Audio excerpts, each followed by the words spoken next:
Coming up on episode 6 of the Smart Home Collective Minis, my failed NFC tag reader project gets chucked in the bin. Why I need to stop going to IKEA. Nokia wants to play Snake in the Smart Home game, and a little bit about Alexa Live 2021. It's been just over a month since I last released a mini episode. Summer happened, had a nice little break with the family. The weather in Scotland has been absolutely glorious. So much of the time was spent going for lovely walks, going to lovely parks. But I'm back. I am revitalised and raring to go. Now, if you follow me on Twitter, you will have seen that I started a new tinkering project over the last couple of weeks.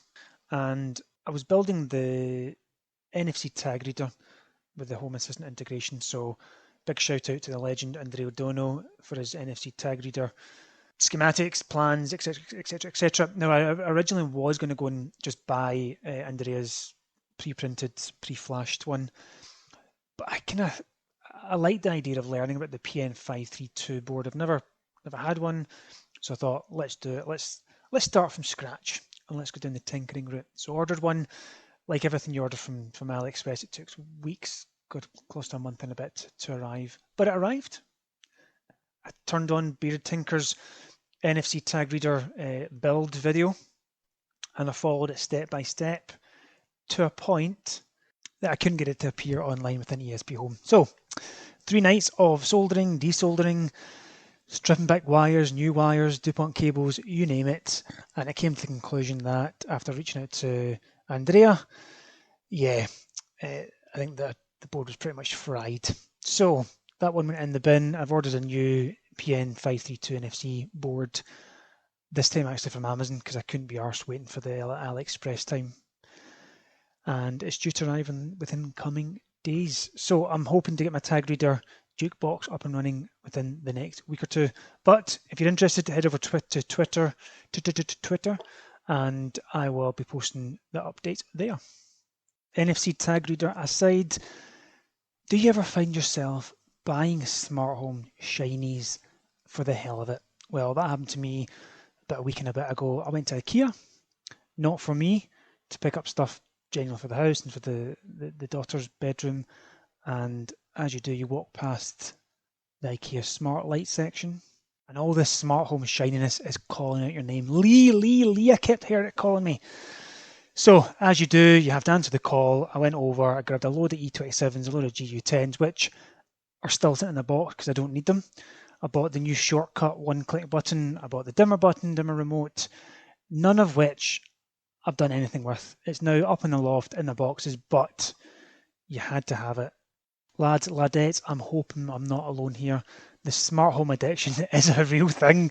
You just need to have the shinies. On to some news then.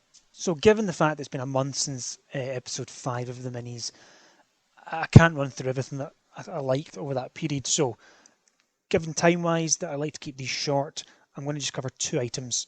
And the first one is Nokia, not a name you'd normally associate with the smart home. Well, believe it or not, Nokia, yes, the wonderful makers of the game Snake and the Nokia Lumia, are getting into the smart home game. And they've partnered up with Smart Labs to release a number of devices looking to retrofit into your home, and they include switches in a paddle format and dimmer dial and sockets. In terms of communication protocol, they have opted for a dual mesh approach using RF and power line with existing wires in your house.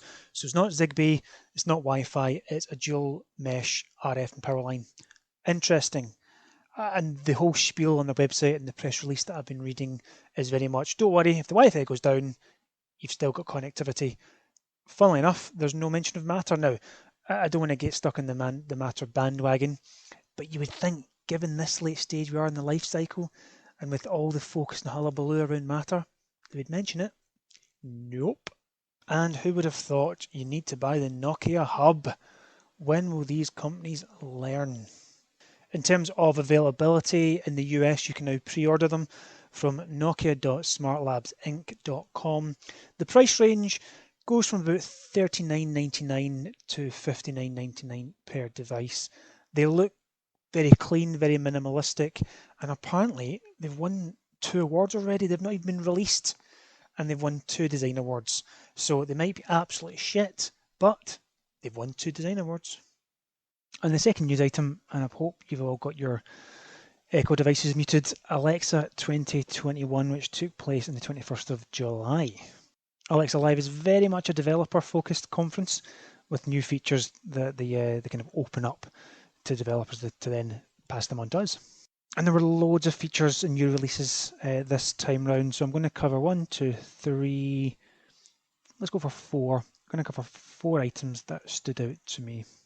Number 1 is paid skills, so that developers can now monetize features in their skill or monetize the skill, which I'm surprised. I always thought it was part of the app, so it probably shows you how often I use the app. But anyway, developers can now monetize their skill, which I actually quite like, because I went onto the app before I started recording to have a quick gander at what's there. God, there is so much guff within the skills section. I would hope that with the ability to now monetize some of these and make them a little bit more premium, I think hopefully the cream will rise to the top, because, yeah, as I said, there's so much rubbish stuff in there and just naff. So yeah, paid skills is coming. Number 2 is event-based triggers and proactive suggestions. And this is what they called around building ambient experiences for the customer. So the example they gave was Whole Foods. So pretty much you place your order at Whole Foods, you leave the house, that triggers an event to let Whole Foods know you've left. You're then driving, and if you've got an Echo Auto in the car, it then tells Whole Foods, yep, customer's on the way, you better get those bags packed. You pull into the car park and you say to the Echo Auto, I'm here in space, whatever they gave, and then the bag handler comes out and gives you your bags. So the whole thing is that, is it intuitive? No, probably not. It's just notifying events for them then to say something to you. Yeah, okay, I like the concept, but the thought of Whole Foods knowing where I am on my way to pick up the food, a little bit creepy. But you know what? They're trying to do something with the skills that is more than just asking your Echo to fart. So, okay, let's see where they can take it. Number 3, expanding device discovery. So they've really just expanded the capability of Echo devices, looking at your network and adding devices automatically. So at the moment, you can add lights, locks, sensors, cameras, etc. And the Echo app, I keep calling it that, the Alexa app will automatically identify it. They've now expanded that to include such things as printers, smart TVs, which now allows the developers of those new devices to work better with the Alexa app. So, yep, expanding device discovery. Can't complain. And lastly, have you been wondering at what stage do you need to start preparing for Matter coming down the line and starting to upgrade and change the devices within your home? Well, the good news is you've already started, with the announcement being you're going to get an upgrade to your Echo devices. So that will include Echoes, Dots, Stereo Flex Plus, and Shows, although I don't believe it's going to be for any of the first gen. Now, what they've said is these changes will help millions of their customers set up and control Matter products easily with the Echo devices. So when Matter devices start rolling out, you'll already have I don't know whether it be a hub or a bridge to start controlling those with your voice and with the Echo devices, which is fantastic. So you're already on your journey to creating your Matter certified home. However, I'm going to dovetail off into part B of this story and look over to Brian from Automate Your Life. And Brian's released a new video titled "Your Smart Home is Getting a Huge," in capitals, upgrade. Now, Brian runs through what's being labelled as Zigbee Direct, and that's the label coming out from the Connectivity Standards Alliance, who are the board of companies that are really leading and chairing Matter. Now, what Brian runs through is, in this new Matter world, this new Matter ecosystem, your Zigbee devices will remain viable. That's the word I was looking for. They're not going to be defunct, because what Zigbee Direct will allow them to do is operate within that Matter ecosystem. So all good things, and Brian makes a really valid point when he talks about the fact that Connectivity Standards Alliance is no longer just the Zigbee Alliance. They seem to be broadening their scope and looking at genuine connectivity, which is really, really good. So please head over to Automate Your Life and check out Brian's video, because I think it's quite important with all the conversation and news that's circulating around Matter. Okay, moving on then. Notable shout-outs. First of all, I'm going to be looking at Mark Watt from Mark Watt's Tech and Paul Hibbert, covering the same item but from two completely different angles. Mark Watt and Paul cover Tuya Home Assistant integration, or what's been labelled as Tuya V2 Home Assistant integration, which is currently in beta. Now, this new integration is off the back of very fruitful conversations that Nabokasa had with Toya, and it's really about looking to integrate Toya as to local control within Home Assistant, which is mind-blowingly fantastic. Now, Mark comes at it from a completely different angle from Paul, and a couple of weeks ago he released a video where he stepped you through the process of adding this beta integration into Home Assistant. He's now just released a video a couple of days ago giving you the update of what the new version 1.4 includes. Paul, on the other hand, goes balls to the walls, crazy as to why this is such a good thing. And Paul, I agree with every statement and sentiment you make.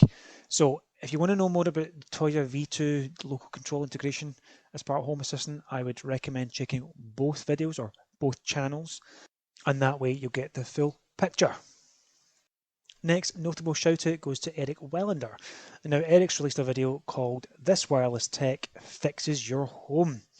And in this video, Eric runs through Thread, I think he talks to Eve, was it? Nanoleaf. One of the best videos probably I've seen running through Thread. That sounds funny, that running through Thread. Anyway, it gives a really good overview of Thread, what it means, how it fits into the Matter ecosystem. So if you want to know more about Thread, head over to Eric's channel. It's Eric Wellander. Stepping out of YouTube for the next couple of shoutouts, and the first one I'm going to go to is Marlon over at hometechhacker.com. Marlon stuck an article up on the 15th of July called How to Make a Smart Home Test Bench.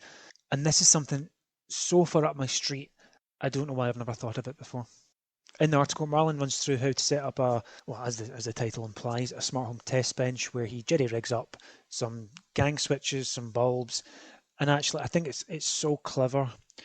I'm actually annoyed at myself that I've never done this before, because how many times have we tried to do a DIY project and it's going tits up at the end, when actually, had you run it through on your test bench, it would have worked out first time. So Marlon, thanks very much. I'm going to be following this and try and come up with my own little test bench that I can keep in the garage as and when I need it. So yep, head over to Home Tech Hacker and check out the article How to Make a Smart Home Test Bench.